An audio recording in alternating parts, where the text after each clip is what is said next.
Dark Souls 2 is considered by many to be the worst installment in the Soul series. From iframes to the wonky hitboxes, and don't even get me started on the Shrine of Amana. There's just a lot of things that made this title, well, weird. Miyazaki wasn't the director of this title, and there were just certain things that kind of felt off. For example, you kill an enemy a certain number of times and they actually stay dead. While I loved that, it just wasn't very Souls. While there's a lot of things to criticize about Dark Souls 2, I'm here to tell you what the game does right and why I absolutely love it and why I think you guys should try it out. Dark Souls 2 is a fundamentally important chapter in the franchise. I hate how a lot of people dismiss it as a game that shouldn't be played when in all reality it should. I know I'm getting a little ahead of myself whenever I say this, but the PvP in this game was just unmatched. It was so good. I didn't play this when it originally came out, so I missed out on all of the hype and the buzz and everyone just kind of banding together in all of their gamer glory to get excited about this release. But when I saw the PvP still active and still doing really well, it really shocked me.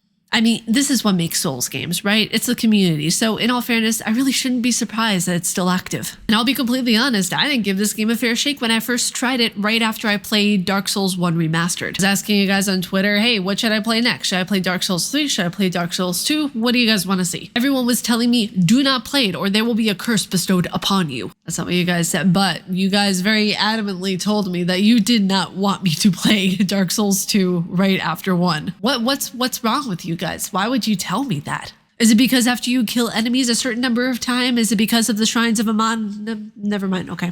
All joking aside, seriously, why such a big hatred for this game? I want to know. Leave your comments down below explaining what it could possibly be. I'm going to tell you guys the reason why I love this game and then make up your own mind from there. After giving it another fair shot, after saying I don't want to go back into this, you're gonna have to drag me kicking and screaming before I go back into Dark Souls 2, I found myself rather loving it. When I got back into it, I had left off at the Lost Sinner, which, by the way, the lore in this game, it perfectly ties up with 1 and 3. It's beautiful. I love the lore in Dark Souls 2. Again, why would you guys say this game is no good? First thing I love, the lore. I am a lore whore.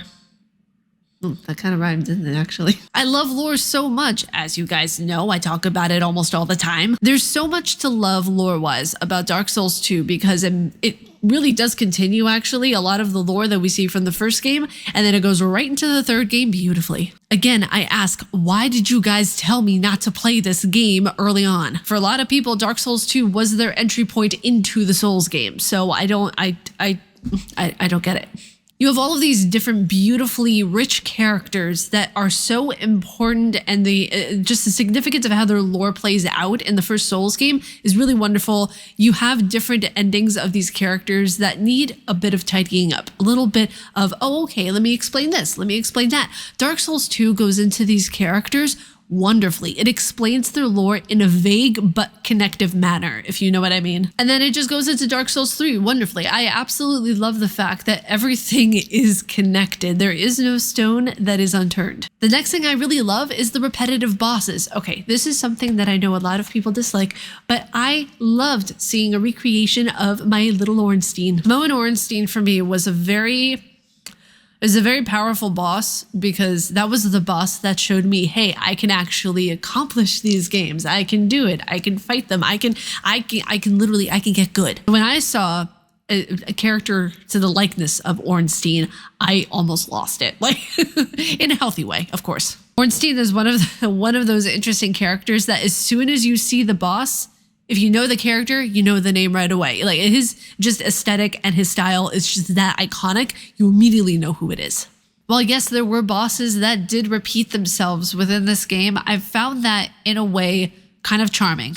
I found it really interesting because it was like, okay, this boss was here and now we see it here. It's kind of in a way, I'm going to use this word completely wrong, but it's an Aristotelian unity, and Aristotelian unity is something that links up where you see a concept at one point of a story in the beginning, and then you see it showcased again at the very end. The Aristotelian unity, or the 3 unities, have this thing where it focuses on the unity of action, time, and place. So a tragedy should have one principal action. The action in a tragedy should occur for over a period of no more than 24 hours. And number 3, the tragedy should exist in a singular location. While the Aristotelian unities is not are accurately represented throughout the game. You get glimpses of it throughout bits and pieces where bosses are rebrought in for different sections of the game. Come to mention it, I might actually talk about Aristotelian unity in Souls and Souls-like. That would be interesting to go over.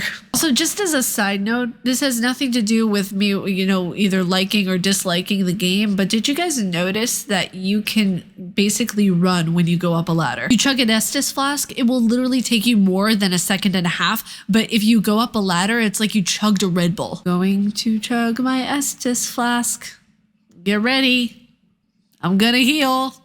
It's gonna be there soon ish.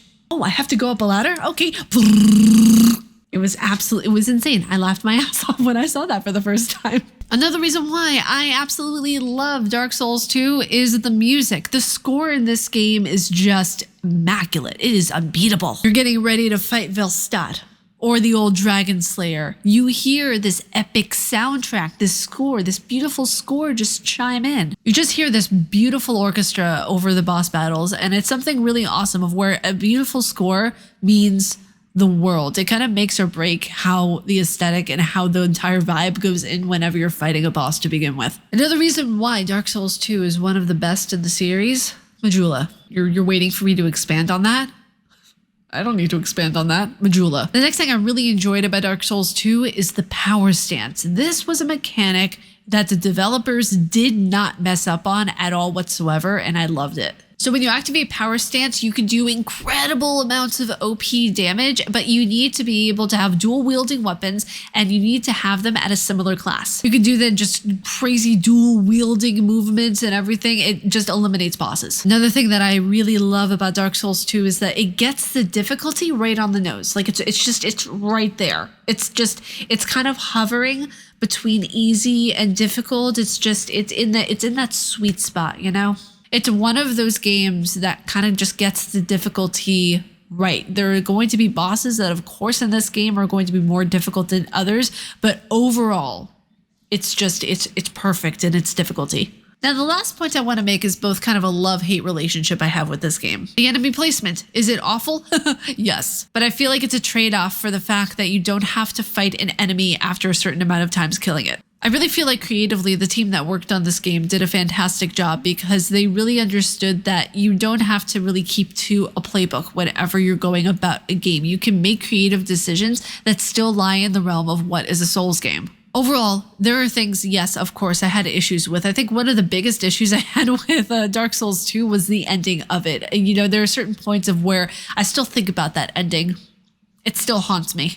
Overall, I feel like there are always going to be things that we can critique and that we can look at differently within a game, but there are always going to be things that we find pleasant and that we find enjoyable about games as well. I feel like Dark Souls 2 always gets such a bad rap for no reason because, yeah, there are things that need to be worked on in the game, of course, but there's so much good that the game brings to the table and there's so much meat and substance to it that I feel like that kind of overpowers what the bad is. Listen, if they fix the ADP, I know they're never going to, but if they fix that, then it would be golden.